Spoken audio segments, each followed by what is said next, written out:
Aaron Williams here, Watch Williams Media. I am going to show you how to make the perfect omelet.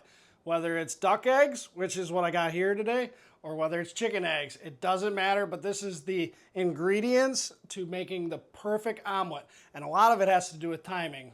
I'll show you on the next clip. So the most important part to me for making the perfect omelet is doing the eggs first, cracking them and letting them sit, let the oxygen get in there, and mixing it with a little bit of milk. Doesn't matter the type of milk, I choose 2%, but cracking the eggs and letting it sit, and then get your other ingredients ready. So I was fortunate enough that one of my really good friends got us duck eggs, which I really love. They do taste a little bit different than chicken eggs. I think it's got its own unique flavor, but this is a double yolker.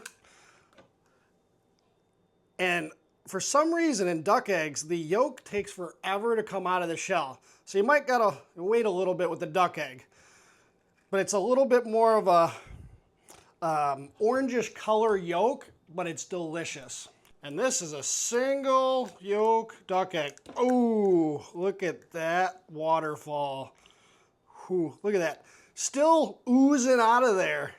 Duck eggs take forever to get that yolk.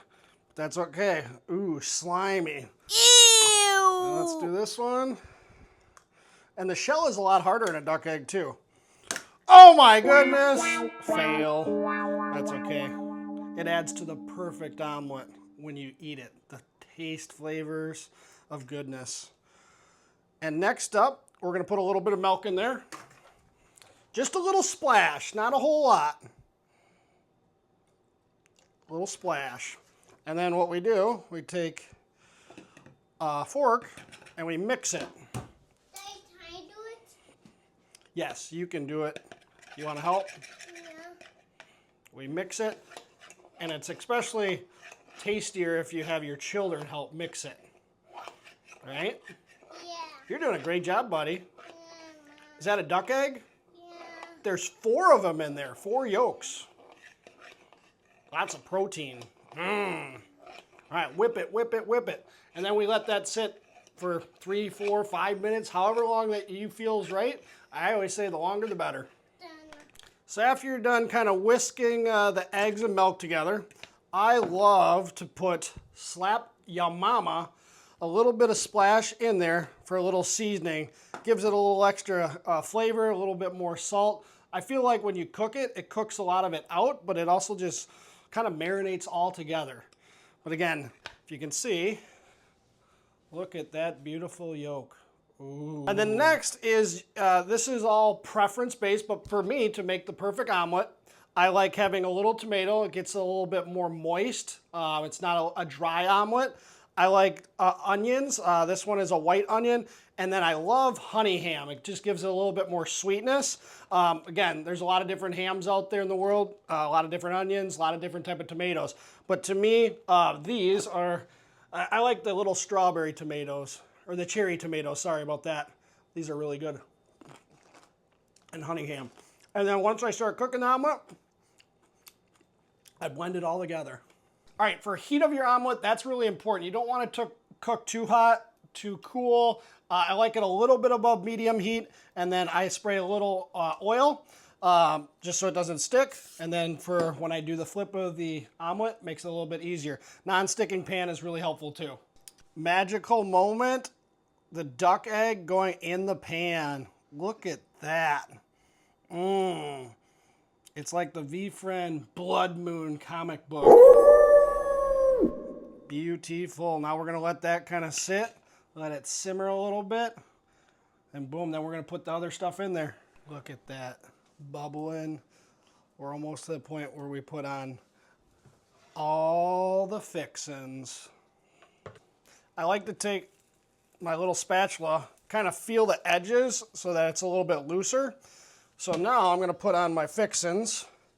Just slide it right on there. We got the honey ham, the white onion, and our little tomatoes.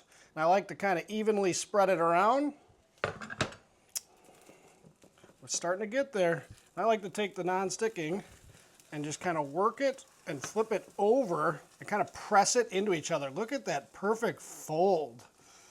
My favorite part's coming up next. the flip. All right, the beautiful flip. My tomatoes are probably gonna not stay with it, but that's okay. Look at that, perfect flip. That's okay.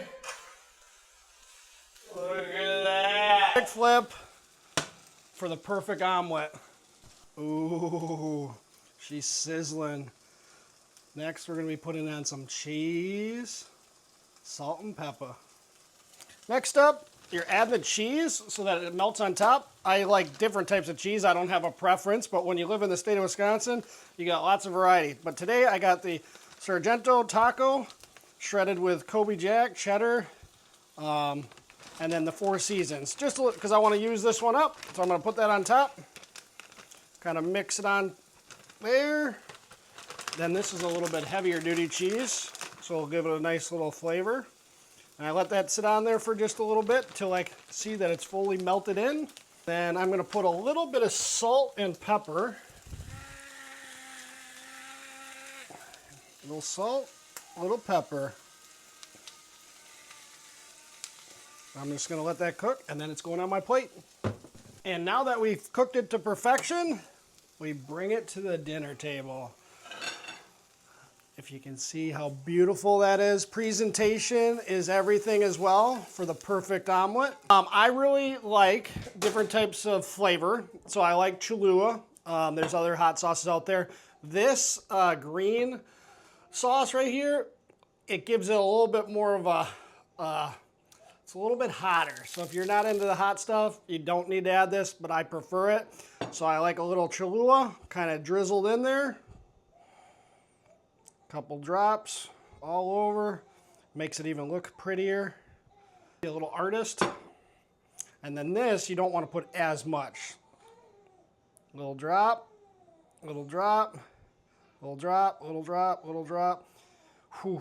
And that is how you make the perfect tasting omelet. I can't wait to dig in. Let's dive in. Duck egg omelet. Oh, first bite.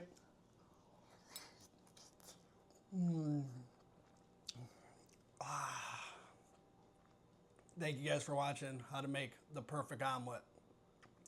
I'm gonna finish this.